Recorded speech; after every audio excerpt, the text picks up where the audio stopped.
Time for a new intro. Welcome to Create LARPs for All LLC. You can email us at createlarpsforall@gmail.com.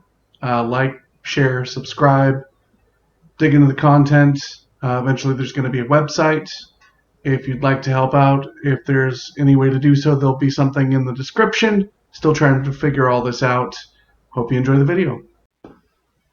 Now, campaigns. I'm not going to sit down and create a campaign today. I've done it a lot in my GMing career, and I've helped plot a lot of these.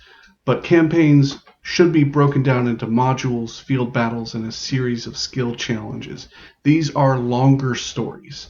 You're not going to usually get a campaign done in one 4-hour event that this game is scheduled for, and maybe a campaign is more than what you need to do. Now, if you wanted to run your LARP as a business, this is where you might want to start adding some advanced features and some in-game and some between-game logistics, which we may eventually cover, but not for this teaching LARP, not for getting people into the game.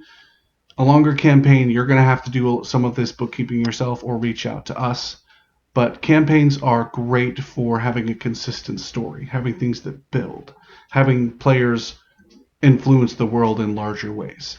And the easiest way to do that is by connecting a series of modules or skill challenges that build into a larger story. Some of this is going to happen naturally without you having to write it, but campaigns usually do go better if you take your time writing it and putting it together.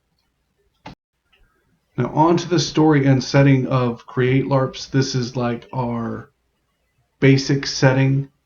Again, any of this you don't like, and any of these following things coming up, if your players want to change something about it, if your area of this kingdom or your version of this world is slightly different, go right ahead. This is just to give some people a starting point, because if there's no lore, then they feel like they have to come up with everything.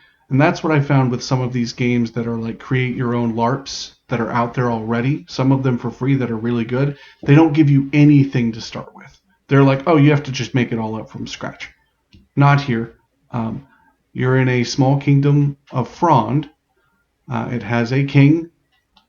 There's room for intrigue there. It has an adventurers guild. The adventurers are well respected.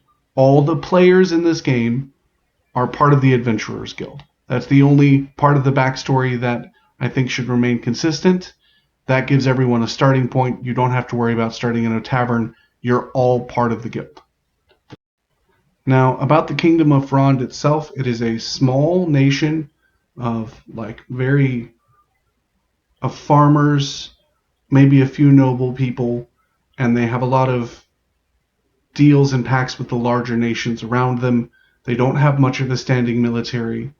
The Adventurers Guild is their problem solvers. And most of the local people trust the Adventurers Guild. They like the Adventurers Guild. The Adventurers Guild's job is to solve the problems of the people, to deal with enemies as they pass through their small kingdom, to deal with pirates, to deal with bandits. If a dragon shows up, to maybe make a deal with the dragon or get the dragon to go somewhere else. So adventurers are important. The people of the kingdom like the adventurers.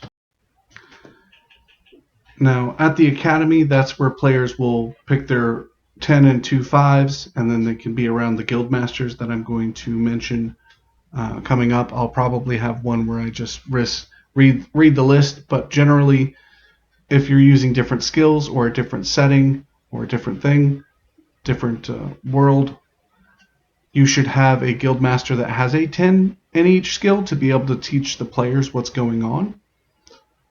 But if they have a 10, that's all they should have. The players are unique as powerful adventurers for having a 10 and 2 5s. They are 10 times better at one thing and 5 times better at one thing as your standard NPC. A standard NPC has a 1 in one thing. They need the adventurers, because if they've got a 1 in block, that's all they can do is block 1 damage. They need help. They don't even know how to make level 1 smithing things. But any NPCs, their cap is at 10 for their skill. Now, they can get stacks and hit for 20s like the players, but any friendly NPCs have the same player caps as players. and they should have less skills and less abilities to make the players the heroes. Now bear with me for this one. I'm going to go through the different guild masters. Heroic Inspiration, Guildmaster Helene. Alchemist, Guildmaster Caleb the Cunning. Smith, Guildmaster Hammerhand. Leatherworking, Guildmaster Ren Goldweaver. 5. Chef, Guildmaster Colette Garner. Runesmithing, Guildmaster Riddick of the Hidden Mark.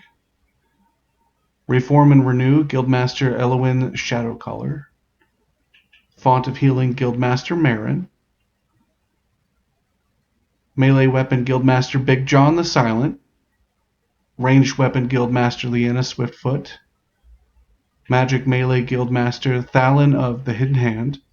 Magic Ranged, Guildmaster Rowan Silverhand. Block, Guildmaster Walden the Warden. Dodge, Guildmaster Piccolo. Musician, Guildmaster Starsinger. And Loremaster, Guildmaster Gray. Those are all the different guild masters. Those will eventually show up in a book or a PDF with descriptions, pictures, cool things about them. And they are there for, if you have a player that doesn't pick a certain skill, or let's say you have 30 players and none of them pick the Revive and Renew skill, maybe you have the guild master be there so that they have someone that can actually bring players back quickly. But if someone picks that skill, maybe leave that guild master out of your event. But it's just to have a backup so that you can fill in for people that, or for skills that people weren't interested in picking up. But those guild masters only have that 110. They don't have anything else. Hey, thanks for making it through the video. If you have any questions, again, email us at createlarpsforall@gmail.com. Sometimes I can remember things. Comment on the video, like, share, subscribe. Have a wonderful day, night, evening, morning, whatever time it is for you when you watch this. Keep being amazing. Play games. Have fun. See you next time.